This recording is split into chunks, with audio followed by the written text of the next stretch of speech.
বিষয়গুলোতে নজর রাখবার চেষ্টা করব। আগামীকাল থেকেই শুরু হচ্ছে কংগ্রেসের ভারত জোড়ো ন্যায়যাত্রা। রাহুল গান্ধী তিনি আবারও সেই ন্যায়যাত্রা করতে চলেছেন।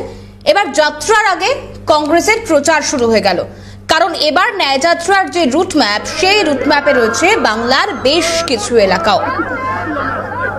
একাধিক দুর্নীতির প্রতিবাদে পদযাত্রা, এসএসকেএমে পরিষেবা পাচ্ছে না সাধারণ মানুষ, এসএসকেএমে ডেপুটেশন জমা কংগ্রেসের, যদুবাবুর বাজারেও কংগ্রেসের পদযাত্রা। ন্যায়যাত্রা শুরুর আগেই তার প্রচার কংগ্রেসের, তুলে ধরা হচ্ছে একাধিক দুর্নীতির ঘটনা এবং সেই একের পর এক দুর্নীতির ঘটনার প্রতিবাদেই পদযাত্রা।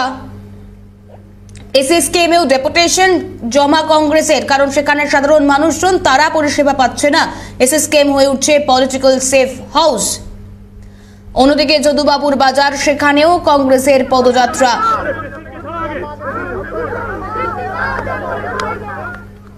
গোটা পরিস্থিতির দিকে আমাদের নজর থাকবে। এই মুহূর্তে সরাসরি রেশমি আমাদের প্রতিনিধি আমাদের সঙ্গে রয়েছে। রেশমি, ন্যায়যাত্রা, ভারত জোড়ো ন্যায়যাত্রার আগেই যে পদযাত্রা ইতিমধ্যে কংগ্রেসের তরফ থেকে যে কর্মসূচি নেওয়া হয়েছে, এই মুহূর্তে ঠিক কি পরিস্থিতি?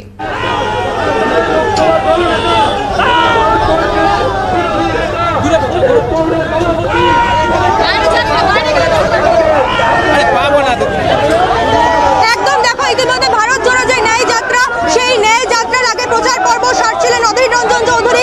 পাশাপাশি যে দুর্নীতি হয়েছে বাংলায়, সেই দুর্নীতির প্রতিবাদে তারা আজকে কিন্তু পথে নেমেছেন। এসএসকেএমে শাসক দলের নেতা মন্ত্রীরা ভর্তি থাকে কেন্দ্রীয় তদন্তকারী সংস্থার হাত থেকে বাঁচতে। তারা অভিযোগ করেছেন কংগ্রেসের নেতৃত্ববৃন্দ আর সাধারণ মানুষ বেড পান না। তারই প্রতিবাদে আজকে তারা এসএসকেএমে ডেপুটেশন কর্মসূচি গ্রহণ করেন এবং তুমি দেখতে পাচ্ছ উত্তেজনাকর পরিস্থিতি সৃষ্টি হয়েছে। এর মুহূর্তে কংগ্রেস যারা নেতৃত্বরা রয়েছেন তাদের সঙ্গে কার্যত পুলিশের বচসা।